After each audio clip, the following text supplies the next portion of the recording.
یہ ایک چھوٹا سا گاؤں تھا، صدیق آباد، پہاڑوں کے دامن میں بسا ہوا، سرسبز، پرسکون اور ایمان سے روشن۔ فجر کی اذان سے دن کا آغاز ہوتا، مغرب کے بعد قرآن کی تلاوت گونجتی۔ گاؤں کا سب سے خوبصورت منظر ہوتا تھا مولوی بشیر کی اذان، جو 60 برسوں سے مسجد کے مینار سے بلند ہو رہی تھی۔ ان کی آواز میں عجیب سی روحانیت تھی۔ جب وہ اذان دیتے، چرند پرند خاموش ہو جاتے۔ بچوں کو ان کی اذان سن کر مسجد جانے کی تربیت ملتی۔ لیکن پھر کچھ بدلنے لگا۔ صدیق آباد میں ایک نئی سڑک بنی۔ شہروں کے لوگ وہاں آ کر زمینیں خریدنے لگے۔ نئے گھروں میں بڑے گیٹ، کاریں اور مصروف زندگی آ گئی۔ پہلے لوگ مسجد کا راستہ پوچھتے تھے، اب وائی فائی کا۔ پہلے قرآن کی تلاوت گونجتی تھی، اب موبائل کی گھنٹیاں۔ مولوی بشیر کو تکلیف ہوتی، مگر وہ کچھ نہیں کہتے۔ وہ روز اذان دیتے، شاید دل میں ایک امید تھی کہ کوئی پلٹ آئے گا۔ ایک دن فجر کی اذان کے وقت مولوی بشیر مسجد کے مینار پر چڑھے۔ اذان دی، لیکن اس بار آواز میں کمزوری تھی۔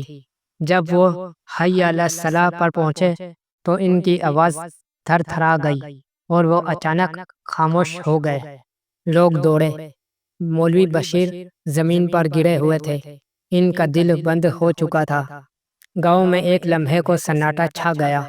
اسی رات گاؤں میں ایک عجیب واقعہ ہوا۔ کسی کو نیند نہ آئی، کتوں نے رونا شروع کر دیا، پرندے دیواروں سے ٹکرا رہے تھے، اور فجر کے وقت کسی نے اذان نہ دی۔ مولوی بشیر کے بعد کسی نے بھی اذان دینے کی ہمت نہیں کی۔ نہ کوئی مسجد آیا، نہ قرآن کی آواز آئی۔ چند دن بعد نعمان نامی نوجوان، جو شہر سے آیا تھا اور کبھی نماز کے قریب نہیں گیا تھا، اسے خواب میں مولوی بشیر نظر آئے۔ بیٹا، اذان ختم ہوئی، نور چلا گیا۔ اگر کوئی پھر آواز بلند کرے تو رب کی رحمت لوٹ سکتی ہے۔ نعمان کی آنکھ کھلی، وہ رو رہا تھا۔ اگلی صبح فجر کے وقت مسجد کا مائک آن کیا۔ نعمان کانپتی آواز میں اذان دے رہا تھا۔ شروع میں لوگ صرف سن رہے تھے، لیکن جیسے جیسے الفاظ بلند ہوتے گئے، گھروں کے دروازے کھلنے لگے۔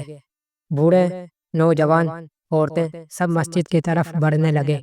مولوی بشیر کی مسجد پھر سے آباد ہو گئی، اذان واپس آ گئی۔